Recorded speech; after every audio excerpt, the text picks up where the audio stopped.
last week, we were with Lara Ritchie at Nothing to It Culinary School in Reno, Nevada.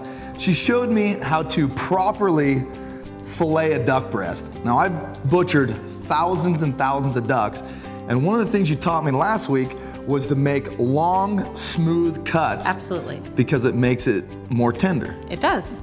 I never knew that. So we're gonna see if I learned something. Now, we brought this duck in so we could demonstrate to everybody watching out there. You get the duck, a lot of people, they just peel the skin back or pluck it. This one's plucked, it's whole, and I'm gonna walk you through what I think I learned. Long. So awesome, you found the top of the breastplate and you're coming down right on one side. And do you see how your knife, like, it just stops when you hit that breastplate, so don't give it any more force. And then you just work it out. Just work it on down. You're doing great. I like that you're cutting with confidence. That's the best part. Cutting with confidence. Show no fear. With Denis Isbister. So let's do a little salt and pepper. Okay. Okay. With the duck sauce, you don't need a whole lot of seasoning on there because that's going to bring out the flavors and. Great. Okay? Absolutely. So just a little salt and pepper. Instead of cooking outside on the barbecue, which is what most of us sportsmen do with wild game, we're going to show you how to do it on a sear pan. Yeah, it's a little grill pan inside. So the only thing you have to be careful about when you're on the grill with the duck is that you do have that fat, right? Okay. And so that's what's gonna flare up. And so if you don't wanna burn your duck, then you're gonna have to be a little bit careful with that. Right, and that's all. And one of the things we talked about, very important, do not overcook your wild game. Oh my gosh. It makes it tough, it doesn't taste as good. Yeah. So a medium rare is what we're after. 135. If you have a thermometer, that's your best tool. Okay. So we've got our sauce, we've got our duck, we're gonna throw it in our hot pan.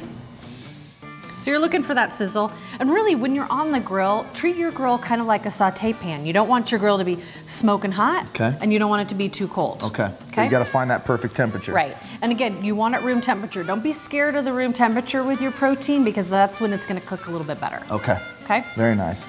So we just sear it on the first side. This is probably gonna take about maybe 4 minutes or so. Okay. Okay? So we're just finishing up with the duck. We're taking it off the grill pan, and we're gonna lay it on a nice bed of rice. Yeah. Look at that baby. And then we've got your sauce. I'll heat it up. All right. So we'll finish it off with that. I mean, that's the meal for a king. The sauce really like counteracts the wild flavors in it. For sure. And you get something that's comparable to a steak. Well, I like it because there's a lot of complex flavors in here, so it's not just one thing, right? And then you throw a little fresh beer bread or something in there, and you're ready to rock. So great dish. Right, it's perfect. Try this out. I promise you will absolutely change the way you think about cooking duck. Absolutely. So thanks again, you're welcome. Lara Ritchie, the Nothing to It Culinary School here in Reno. She's been helping us out teaching. If you want to get some of the Great Basin duck sauce, go to thebirdmen.com and pick some up. We are... Get 'em, boys! The Birdmen.